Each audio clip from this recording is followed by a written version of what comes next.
mas não aconteceu nada. Só que na minha cabeça eu era virgem, então, tipo, sei lá, é normal não acontecer na primeira vez. Tudo bem, vida que segue, vamos pra casa. Chegamos na nossa casa, como a gente tinha acabado de construir, ainda tinham pedreiros lá. Então, era o dia inteiro com pedreiro e tal, e tipo, não rolava nada. Só que na minha cabeça, cada dia tinha uma desculpa diferente, porque eu falava, não, deve estar estressado. Aí, gente, eu implorei, eu juro. Eu lembro que um dia eu cheguei e falei, por favor, faça algo comigo pra eu poder avisar o pastor e... Fala, gente boa! E aí, tudo bem com vocês? Ó, a história que eu vou trazer hoje aqui no canal é de uma menina que ela é crente, casada com um cara crente há 4 anos. Ela, líder de louvor, envolvida no ministério, ele envolvido nas coisas da igreja. Mas o que aconteceu com ela acontece hoje com diversas meninas dentro da própria igreja. E ó, vou te falar. A carne só cai no prato do vegano, se é que me entende. Então eu quero que você fique até o final desse vídeo, quando ela termine de falar. Eu vou relatar para vocês um pouquinho do que aconteceu e por que isso acontece muitas das vezes. Eu quero que você preste muita atenção nessa história, que ela vai contar a própria história dela. E eu peço a você, não deixe de dar o seu like, comentar e principalmente compartilhar. E se você não é inscrito no canal, seja bem-vindo e assina o sininho aqui e se inscreva, que vai me ajudar bastante. Bora pro vídeo? Postei um vídeo despretensiosamente e ele viralizou e eu nunca vi tantas pessoas querendo saber essa história. Gente, primeira vez que eu vou soltar isso pra tantas pessoas, eu sempre tive medo, receio, vergonha, enfim, vários sentimentos de contar essa história. Mas chegou o momento, senta aí, pega a pipoca, eu vou contar como eu perdi minha virgindade 2 anos após o meu casamento. Essa é uma história real, realmente aconteceu. Eu quero deixar bem claro que isso aconteceu há 4 anos atrás. Hoje eu tenho 28 anos, eu me casei aos 20 e já me divorciei dessa pessoa. Hoje eu estou casada com outra pessoa, que inclusive conheci o meu marido no Chile. Mais pra frente posso contar esse vídeo. Mas hoje eu vim falar sobre essa situação, tudo que aconteceu, tirar as dúvidas de vocês. Vou tentar fazer vídeos rápidos e não dividir em muitas partes, porque eu sei que fica cansativo. Mas vocês me pediram para ser detalhista nos comentários e eu vou tentar ser detalhista. Gente, bora lá. Pra quem perguntou e tem dúvida, sim, eu sou cristã. Cresci na igreja, era de uma igreja desde os 8 anos. Foi lá que eu conheci meu ex. E desde quando eu entrei na igreja eu sempre servi muito, então eu era do louvor, me tornei líder do louvor, me tornei líder dos jovens, então eu tinha ali um peso sobre mim, né, eu era muito vista, enfim, as pessoas eu sempre tava assim, visível, né, para as pessoas. E isso é um fato importante pra você guardar. Eu conheci o meu ex aos 16, não, mentira, com 15 anos na igreja. E ele era 7 anos mais velho que eu, 7 anos mais velho que eu. Na época eu tinha 15, ele tinha 23, né? E a minha mãe era totalmente contra esse relacionamento. Minha mãe não era a favor, minha mãe ameaçava me mandar pro Maranhão de volta, porque minha família é do Maranhão. Não queria nem pensar na probabilidade de eu namorar com esse rapaz. Mas eu tinha um certo problema com a minha mãe. Por várias situações que aconteceu desde a minha infância, eu tinha muita raiva, muito rancor da minha mãe. Então, sabe aquela filha que quer fazer ao contrário da mãe só porque a mãe quer uma coisa, ela quer outra? Não seja essa filha. Por favor, se eu tivesse escutado a minha mãe, teria me privado de muita coisa.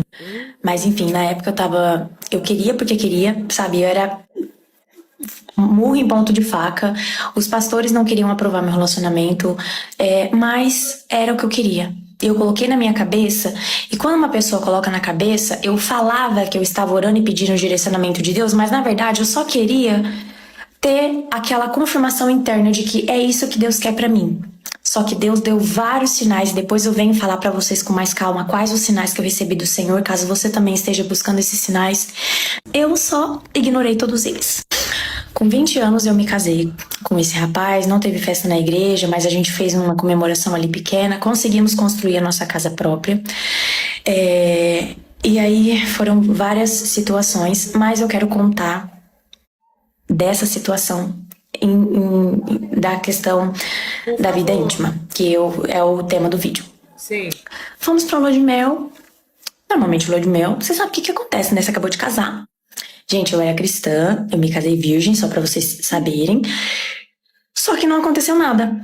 A minha lua de mel, pra vocês terem noção, eu passei chorando. Eu lembro que eu mandei mensagem pra minha mãe e isso foi uma coisa que me doeu, que eu mandei mensagem pra minha mãe contando pra ela que eu tava chateada e tal.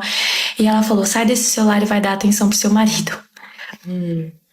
Mas não aconteceu nada. Só que na minha cabeça eu era virgem, então, tipo, sei lá, é normal não acontecer na primeira vez. Tudo bem, vida que segue, vamos pra casa. Chegamos na nossa casa, como a gente tinha acabado de construir, ainda tinham pedreiros lá.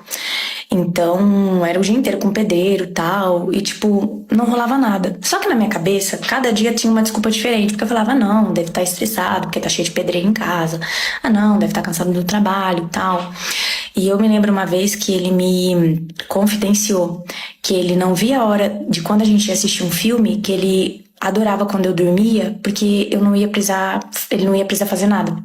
Muita gente nos comentários falou que acha que ele é assexuado. Eu acho que é essa palavra. Me perdoem se eu estiver falando errado. Mas, gente, eu acredito que não. Por quê? Porque no nosso namoro, ele dava indícios de que ele queria. Não é uma coisa de tipo, vocês não conversaram sobre isso? Meu Deus, você casou sem saber? Não, gente, a gente conversava, a gente era noivo. Eu aposto que teus amigos... Enfim, ele demonstrava querer algo. Mas quando a gente casou, essa vontade simplesmente, não sei, se esvaziou. E com isso, gente, eu não contava pra ninguém. Eu tinha muita vergonha, eu não falava pra ninguém nessa época. Eu tenho uma prima minha que ela é muito próxima, foi a prima que acompanhou todo o processo. Inclusive, eu vou deixar o arroba dela aqui embaixo. Ela me acompanhou durante todo o processo. E eu só consegui falar pra ela com clareza quando eu tava próxima de me divorciar. Ela sempre me perguntava, e aí, Isa, como tá? Sabe, prima pergunta as coisas. Eu sempre tive muita vergonha, ninguém sabia, nem a minha própria mãe. Eu fui conseguir falar após descobrir a primeira traição virtual, porque sim, eu descobri muitas traições virtuais. E isso que me deixava sem entender o motivo, porque eu falava, caramba, ele não quer fazer nada comigo, que tô aqui na frente dele, mas ele tem conversas íntimas com mulheres em jogos online. Eu ficava, cara, isso não faz sentido. E pra você que tá aí do lado, me explica como uma pessoa que é assexuada, que não tem vontade de fazer nada, não faz nada com você. Mas, gente, desculpa, eu não acredito nessa teoria de que ele é assexuado. Não acredito nem mesmo na teoria de que ele talvez não goste da fruta. Desculpa, não acredito nessa teoria. Na verdade, eu não sei qual é o problema dele. Porque... simplesmente, né? Mas enfim, vou seguir aqui o negócio. A gente vivia uma vida de aparência. Porque como eu era uma pessoa modelo na igreja, eu tava à frente do louvor, dos jovens e tal, eu tava lá em destaque. E eu sabia, tipo assim, passava pela minha cabeça, Isa, pede o divórcio, né? Mas eu falava, não, eu vou orar, né? E aí eu orava, eu fazia propósito, eu pedia pra Deus me ajudar, Deus me dê, me mostra, tem alguma coisa errada, me mostra. Deus ia lá e mostrava. Só que eu não queria ver. Gente, doía muito, porque você sabe que você tá casada, as pessoas fazem piadinhas, né? Eu ia pra igreja e toda vez que eu passava mal, de algum problema no estômago, as pessoas sempre falavam, ai, deve estar grávida. Não tem nem como. E o meu sonho sempre foi ter uma família. Então, dentro de mim, eu ficava, eu nunca vou poder ser mãe, porque se a gente não faz nada... A primeira pessoa que eu tive coragem de contar foi pra uma pastora na igreja que eu ia. E aí eu contei pra ela, isso já iam fazer quase 2 anos que eu estava casada, vivendo como irmãos. Isso é a verdade. A gente morava na mesma casa, pagava a mesma conta, porque não tinha mais afeto. A gente se acostumou. Como a gente não fazia nada, a gente se acostumou a viver como irmãos. Essa é a verdade. E eu consegui ter coragem de contar pra essa pastora. Só que o que acontece? Essa igreja que eu ia, os pastores fazem rodízio nas igrejas. Então, a cada 2, 3 anos é trocado os pastores. Esses pastores já estavam lá há um certo tempo, por isso que eu tive coragem e abertura pra falar com ela. Porém, gente, eu juro, uma semana depois que eu contei pra ela, menos de uma semana depois, eles foram transferidos pra outra igreja. E ali eu me vi sozinha de novo. Ninguém sabia dessa situação, nem a minha prima, que na época eu ainda não tinha conversado com ela sobre isso. E aí aconteceu que eu descobri a primeira traição. É estranho, porque assim, O que passa na minha cabeça é que ele não conseguia fazer nada presencialmente. E aí, na internet, ele era o garanhão. Tudo que eu descobri era na internet, mas com pessoas de muito longe, de outros estados, de outras cidades, tipo, que não era fisicamente, entendeu? E aí a pastora, eu lembro que eles chegaram e falaram assim: Isa, a gente tá com você. O que você decidir, a gente tá com você. Se você quiser se divorciar, tipo, a gente tá com você. Eu me senti acolhida naquele momento. Só que, gente, eu não queria voltar pra casa da minha mãe. E eu sei que isso acontece com muitas meninas. A gente se apega ao que a gente tá recebendo, mesmo que sejam migalhas. Porque eu tinha uma casa própria, eu tinha minha liberdade. Eu não tinha uma família feliz, mas eu tinha muita coisa. E eu me apegava naquilo. Eu falava, meu, e aí? Eu vou voltar pra casa da minha mãe, eu vou perder minha casa, eu vou perder minha liberdade e tal. E, meu, eu olho hoje e falo, meu, como assim? Se eu pudesse aconselhar meninas hoje, eu falaria, cara, volta pra casa da tua mãe. Não vale a pena. Não vale a pena, de verdade. E essa primeira traição eu decidi perdoar, como todas as outras. Calma que eu vou chegar lá. Eu tinha 21 anos, indo fazer 22. Eu era muito ingênua. Eu falava, não, ele vai mudar. Eu vou orar e ele vai mudar. Ele me ama, ele vai mudar, vai dar tudo certo. E assim se seguiu, continuou da mesma forma. Eu perdoei. E aí o homem, quando você perdoa, o que ele faz? Faz 1000 coisas pra você. E, gente, uma coisa que eu quero deixar claro é que ele era muito bem visto na igreja. Por quê? Ele fazia tudo pra mim. Como ele não me satisfazia nessas questões, ele fazia tudo. Então ele limpava a casa, ele fazia comida, ele me dava tudo que eu pedia. Tipo, ele fazia tudo. E era isso que as pessoas de fora viam. Então, quando eu pedi o divórcio, quando eu decidi me divorciar, para as pessoas foi um choque, porque, meu Deus, ele era um excelente marido. As pessoas não sabem o que você passa. E eu fui muito julgada por isso, porque eu saí de boca calada. Eu não falei nada pra ninguém, mas eu cansei. E eu tô expondo aqui, eu tô falando a minha história, o que eu passei, porque eu não acho justo. Eu tenho como ajudar outras pessoas, eu vou ficar calada com medo do que vão pensar de mim? Se já pensaram tanto, já falaram tanto, sem eu nem estar errada, pois agora eu vou falar mesmo. E aí, permaneceu nessa situação, gente. Aí ele abafou o caso, tal. Só que quando você pega uma coisa, você nunca mais é a mesma. Depois disso, eu sempre fui uma pessoa desconfiada. E foi através de clonar o WhatsApp dele que eu descobri outras. Vou pular logo pra parte de quando aconteceu de fato e o que levou a acontecer de fato. Mudou de pastores de novo. E dessa vez veio um pastor que foi a pior parte da minha vida. Aconteceu aí. Esse pastor e essa esposa dele, que na época não era pastora, eles não gostavam de mim. Por quê? Porque eu sempre fui respeitada pelos jovens, eu sempre fui muito respeitada. Eu tava na igreja desde os 8 anos. Eu era líder do louvor, eu era líder dos jovens. E a esposa desse pastor, ela ainda não era pastora. Só que os jovens não respeitavam ela da mesma forma que me respeitavam. Teve uma reunião que ele chegou e ele falou até assim: eu quero que vocês chamem a minha mulher de pastora. Tipo assim, ela não era pastora. Mas ele não gostava que eu tava ali, entendeu? Enfim, briga de ego. Esses pastores, eu não lembro como foi que eles descobriram a minha situação. Isso já tinha passado 2 anos. E eu era líder de tudo. E eu vou contar exatamente como aconteceu. E pode chocar você, mas foi isso que aconteceu.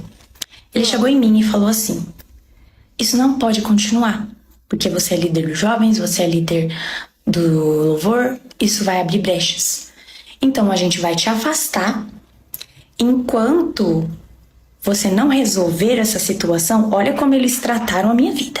Enquanto você não resolver essa situação, você não vai poder voltar para as suas tarefas. Gente, foi assim. Eu não recebi um suporte. Ninguém sentou e falou: vamos fazer aqui um curso de casais, vamos fazer aqui vamos ajudar vocês, vamos pegar a mão de vocês como um casal, vamos ajudar. Não. Resolve teus BO, porque senão você vai abrir brecha pra minha igreja. E, gente, eu implorei. Porque eu não tava podendo cantar. E eu não tava, tipo, meio que me isolaram. Nessa época, foi uma época muito difícil, porque eu continuei descobrindo que ele estava conversando com outras mulheres. E ele sempre pedia perdão, sempre falava que ia mudar. Eu engordei quase 30 quilos nessa época, porque eu não sabia o que eu tinha. Eu achava que o erro era meu, eu achava que eu era o problema. Eu não conseguia entender o que está acontecendo, porque ele não me quer. Qual é o meu problema? O que eu preciso fazer? Então foi um problema puxando o outro, um problema puxando o outro. Eu quase entrei em quadro depressivo. E assim, a igreja, beijo. E aí, gente, eu implorei, eu juro. Eu lembro que um dia eu cheguei e falei, por favor, faça algo comigo para eu poder avisar o pastor e poder voltar a cantar. Gente, eu tenho vontade de chorar, porque isso não se faz. Isso não se faz. A igreja tem que acolher. A igreja tem que ajudar, a igreja tem que instruir. Eu não fui instruída. Eu entrei no casamento, eu não sabia nem o que era o papel do homem e da mulher. Eu não sabia nem o que era sacerdócio. Eu não tô colocando a culpa na igreja, tá, gente? Eu sei, não tô colocando a culpa somente na igreja. Mas sim, houve negligência com a minha história, com o que eu passei. Não faz sentido na minha cabeça. E eu praticamente tive que implorar. E aí aconteceu uma vez. Foi horrível.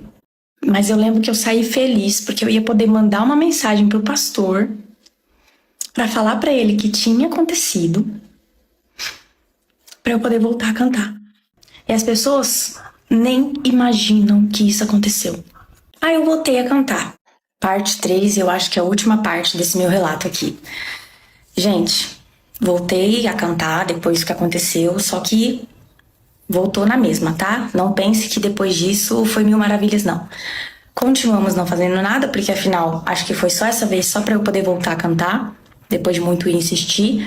Gente, no máximo, que eu me lembre, foram 2 ou 3 vezes durante todo o tempo, tá? E foram péssimas experiências. Gente, nessa época, eu engordei muito, porque eu me via muito como o que eu tenho de errado. Eu não sabia o que estava acontecendo. Eu não sabia o que eu podia fazer. Então, eu só sabia comer. Eu entrei num quadro depressivo, eu só sabia comer. Eu engordei mais de 25 quilos. As pessoas à minha volta, não me reconheciam mais, porque eu sempre fui uma menina muito extrovertida, que gostava de estar nos lugares, gostava de tirar foto. E de repente eu fui minando. E eu não tirava mais foto, eu não queria mais sair, eu só queria ficar em casa comendo e chorando. E aí eu lembro que uma das últimas vezes que eu encontrei traições foi assim, a gente tava sentado no sofá, e aí a gente ia pedir iFood junto. E aí eu fui pro lado dele, e quando eu encostei nele, chegou uma mensagem, uma notificação de uma pessoa, e ele jogou pra cima rapidamente. E aí eu falei, me dá seu celular. Aí ele falou, não vou te dar meu celular. Eu falei, não, você vai me dar. Com quem você tá falando? E aí a gente entrou em luta corporal. Que isso? Meu querido não queria me dar o celular dele. E, gente, ele não queria me dar aquele celular, não queria me dar o celular. E eu comecei a chorar. Falei, cara, para com isso, me dá o celular, seja homem e tal. E aí ele me deu o celular dele. E quando eu peguei o celular, ele estava num jogo que tinha salas de bate-papo. E ele estava conversando com mais de 50 mulheres. Eu rolava assim, rolava. Mais de 50 mulheres, conversa assim, baixaria. Mulher de longe, mulher de outros estados. E eu falava, não tem, gente, não. Por que uma pessoa casada faz isso, meu? Não tem nexo. Você tem uma esposa do seu lado pra você poder usufruir do casamento. Você não faz nada com ela. Você fica conversando com pessoas virtualmente. Gente, tem algum nome pra isso? Me conta, por favor. E assim, a igreja, ninguém sabia o que se passava na minha casa. Tanto que ninguém sabia. Porque eu ainda não... Eu saí ainda sem expor o querido. Porque eu falava, não vou expor, não vou contar. Eu saí como errada, tá? Ninguém nem imagina que tudo isso aconteceu. E aí, gente, tem uma pastora na época que ela chegou em mim e foi muito sincera. Ela falou, Isa, você tá acima do peso, você sempre se cuidou, você sempre teve muita autoestima. O que tá acontecendo com você, né? Vamos conversar, tal. E aí, isso me deu um start. Falei, cara, eu vou voltar a me cuidar. Eu tava muito, muito acima do meu peso, gente. Eu não me reconhecia mais. E aí, eu fui atrás de um médico na minha cidade. Doidinha, gente, doidinha. Ele me deu um coquetel pra eu emagrecer. E de fato eu perdi 15 quilos em 2 meses. E aí, gente, como eu falei pra vocês, a única coisa que me mantinha nesse relacionamento até então Era que você tinha que ter uma casa. era o poder cantar na igreja. Então, o momento que eu tinha de prazer era estar cantando na igreja, poder adorar a Deus, era o que me preenchia. E aí, galera, o médico também me passou testosterona injetável, pra eu injetar no músculo pra eu não perder massa magra. E aí eu injetei a primeira dose, eu injetei a segunda, tudo bem. Quando eu injetei a terceira, eu perdi a minha voz. Eu fiquei completamente rouca e eu não podia mais cantar. E nossa, me dói muito lembrar dessa época. E aí eu olhei pra mim e falei, cara, eu perdi a única coisa que eu me mantinha nesse relacionamento, porque eu não tô feliz. A única coisa que eu amava fazer, porque assim, depois de tudo que aconteceu, por eu ter perdoado todas as traições e tudo, era uma escolha minha permanecer com ele. Então, Sim. se eu pedisse o divórcio naquele momento, eu não ia mais poder atuar como obreira. Eu ia ter que sair do louvor, sair como líder dos jovens, porque foi uma escolha minha permanecer. Eu conversei com Deus e falei, Deus, eu não quero permanecer aqui. Eu sei que eu posso orar mais, sei que eu posso jejuar mais, fazer propósito, por mais que eu já tivesse feito tudo, mas a pessoa não vai mudar. E eu acho que o Senhor não quer que eu permaneça infeliz pro resto da minha vida. Gente, eu fui sincera com Deus. E Deus não quer. Não havia sido Deus que tinha escolhido aquilo pra mim. Foi eu mesma que escolhi. Exato. Foi eu mesma que entrei no relacionamento. A gente bota na boca de Deus muita coisa. Deus não quer que você seja infeliz. E aí eu cheguei pra ele e falei, ó, eu quero o divórcio. E, gente, ele ainda teve a pachorra de virar pra mim e falar assim, mas por que? A gente vive tão bem. Nem ele, gente. Acho que eu não sei o que se passa na cabeça do ser humano. Só que, gente, eu tava certa do que eu queria. Dessa vez eu não ia desistir. Eu mandei mensagem pra minha mãe, que nessa época tava morando em outra casa, e falei, nessa época, foi a única época que eu contei. Eu contei pra 2 pessoas tudo o que aconteceu comigo. Pra minha prima, que mora no Maranhão, a Rayana me acompanhou, sabia de tudo, era a única pessoa. E pra minha mãe. Minha mãe ficou sem acreditar. E minha mãe prontamente falou, filha, vem pra cá. E aí eu lembro até hoje como foi dolorido.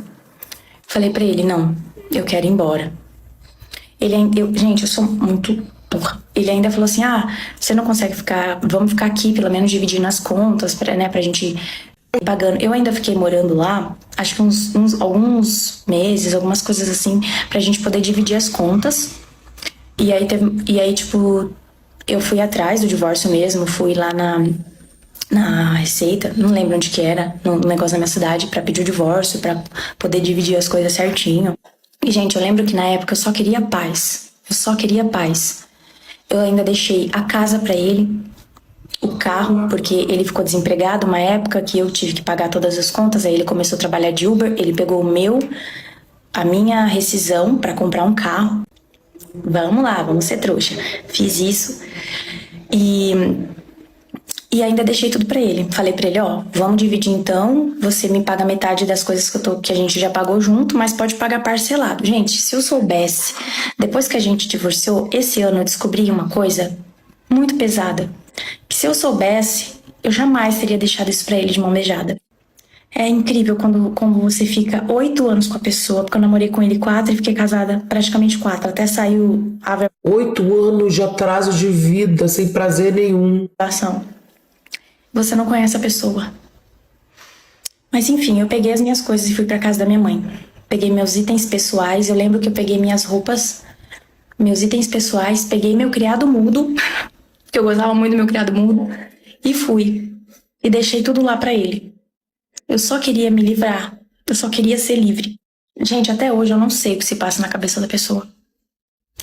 Eu ainda continuei falando com ele. Eu ainda fui legal, gente. Gente, vocês não têm noção. Eu fui muito boazinha. Hoje, olhando, eu fui trouxa mesmo. Sexo não é tudo, mas ele é o Eu podia ter anulado o casamento, sim. Até os 2 anos. Antes de não ter acontecido nada. Mas eu não tinha essas informações. Mas hoje, se eu pudesse, eu teria anulado. Eu teria saído de lá, eu teria buscado paz antes. Mas essa é a minha história. Eu vou falar para você o primeiro fator desse acontecimento, né? São a desobediência. A mãe avisou. Se os pais avisaram, ei, não tema que você vai quebrar a cara. Se teus pais avisaram, não faça isso, você vai quebrar a cara. Pessoas que estavam em volta já via a situação, avisaram, não vá, não se case com esse rapaz. Ela teimou com o ego dela, porque eu quero fazer ao contrário do que me dizem. Eu sou a dona de mim mesmo, sou a dona do meu nariz. Vou me casar. E o principal, tem os pais, mas o principal, a voz de Deus. Ouvir Deus. Deus falou é não, é não. Não adianta você teimar, falar, não, mas Deus vai dar um jeitinho brasileiro. Com Deus não existe, querido. Jeitinho brasileiro não, tá ok? Se Deus falou não, não vá. E ainda tem aquela, não, mas eu vou orar lá na frente e Deus vai converter o coração dele. Eu vou orar lá na frente, no decorrer dos meses, dos anos, dos dias, Deus vai converter o coração dela. Querido, não vai. Não vai. Deus vai converter o coração de uma pessoa quando ela coloca um propósito no coração dela e fala, eu quero entregar minha vida para Cristo. Eu quero entregar minha vida para Deus. Deus, faça uma mudança na minha vida. Eu sei que está difícil, está complicado. Eu não sou desse mundo. Não sou cristã, não sou cristão. Mas eu não aguento mais a vida que eu estou vivendo. Deus, mude a minha vida. Deus vai olhar para aquele coração ali sincero. E Deus vai fazer uma transformação. Não é o caso de a pessoa ir lá na igreja, aceitar Jesus. Não, não. É só ela falar, Deus, eu preciso de você. Mude a minha vida. E Deus vai transformar a vida dessa pessoa. O impossível acontece. Por incrível que pareça. Nos lugares que nem você pensa em pisar. O impossível de Deus acontece. Ok? E outro fato. Não foi acolhida pela igreja. Não foi acolhida pelos pastores. Isso é horrível.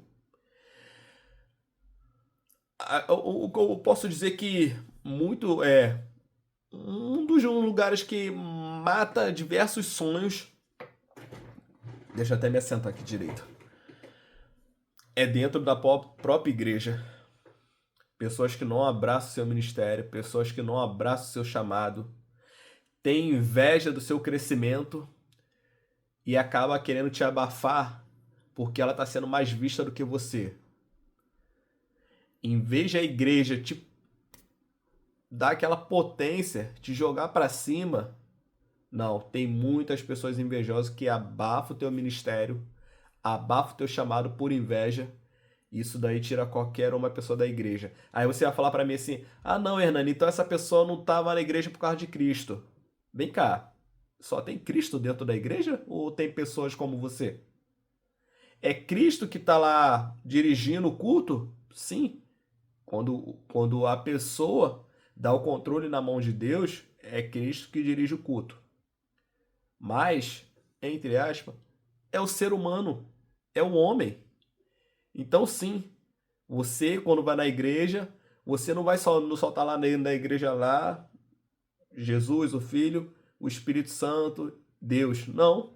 Tem pessoas como você, pessoas que falham, pessoas que erram, pessoas que pecam, pessoas que precisam de um tratamento assim como você, assim como eu. Tá lá dentro da igreja. Então pessoas vão entristecer sim o nosso coração. Pessoas sim vão abafar o nosso sonho. E isso desanima qualquer pessoa. Entende?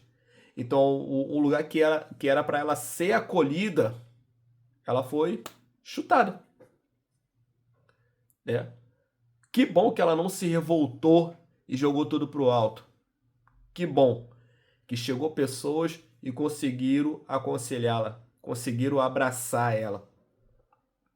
E outro fato que eu posso dizer desse rapaz é que ele não tinha prazer nenhuma por ela.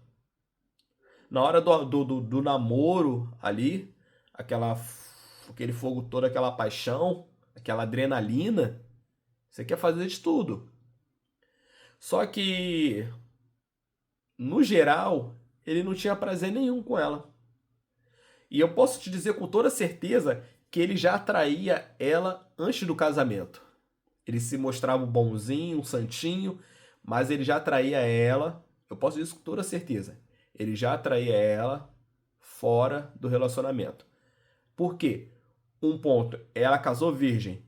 E o homem que não anda de respeito, ele não espera pela mulher. Ah, então já que ela quer casar virgem, então ela vai casar virgem e eu vou continuar transando aqui por fora. Vamos continuar me aprontando aqui, pegando outras mulheres, outros homens por fora. Entendeu? E um ponto, talvez não, né? Pode ser o principal. A pornografia. A pornografia tira qualquer desejo sexual. Qualquer um. Ah, não, Hernando, isso é mentira. Não. A pornografia, ela tira o seu apetite, seu libido sexual. Você não sente prazer. Você não sente prazer, você não sente falta do sexo. Você vai sentir falta de assistir a pornografia, se você é viciado em masturbação, você vai sentir falta disso. Mas de ter relação sexual, você não sente. Muito mais prazer. Era o caso desse cara aí. Ele tinha uma mulher dentro de casa. E ele não sentia prazer por ela. Por quê? Ele ficava de conversinha com outras mulheres nas redes sociais. Ele acabava se envolvendo com essas mulheres emocionalmente. Uma traição nas redes sociais. E aí você vai dizer pra mim que ele não desejava essas mulheres ao ponto de se masturbar pensando nelas. Desejando estar com elas. Sim, ele fazia isso. E por isso ele não sentia prazer pela mulher que ele tinha em casa. Isso é muito sério. Eu conheço diversas pessoas. Eu conheço diversas pessoas que aconteceu isso. Teve esse caso. Foi casada há 1 ano, foi casada há 2 anos. O cara ainda implorou, esforçou. O cara foi lá, fez, não foi da forma que ela queria, mas fez. Só para ela atuar na igreja. Mas eu conheço pessoas que foram casadas há 2 anos e meio. O cara não tocou na mulher. E quando ia tocar, nem subia. Nem subia, não tinha prazer nenhum. E aí, quando foi lá ver o que era, viciado em pornografia, se envolvia com outras mulheres de fora. E aí não tinha prazer nenhum com sua mulher na rua, dentro de casa. Sentia prazer com a mulher fora, mas dentro de casa não. Ah, não, esse cara não gostava da fruta. Não, sim, ele gostava. Só que ele se satisfazia tanto fora, que em casa ele não queria. Simplesmente tratava a mulher como uma amiga. Tá aqui para dividir a conta comigo. Aí é uma pessoa para dormir de conchinha. E a mulher ali carente, precisando. Ela talvez só não fez uma merda porque ela guardava a santidade dela. Ainda que ela errou em desobedecer a mãe, desobedecer a voz de Deus, desobedecer a voz das pessoas que estavam em volta dela, ela ainda tinha esse temor de se guardar. Ao ponto de, quando ela fala, não, agora não é isso que Deus quer para minha vida. Eu preciso de você, desse cara. Eu quero ter minha família. Então, querido, isso acontece com diversas pessoas, por incrível que pareça. Talvez já aconteceu até com você que está aqui vendo esse vídeo. Uma pessoa que você conhece, está acontecendo isso. Cara, não se cala. Não prende a sua voz. Está acontecendo alguma coisa de errado? Abre sua boca e pede ajuda. Pede ajuda. Mas uma pessoa sábia que vai te orientar o que fazer. Não pede ajuda a qualquer um, não. Então, querido, esse foi o relato desse vídeo. Essa coisa muito séria. A religiosidade não pode nos prender. Você tem que se sentir livre. Cristo te fez livre. Então, abra sua boca e fale. Que Deus te abençoe e até o próximo vídeo.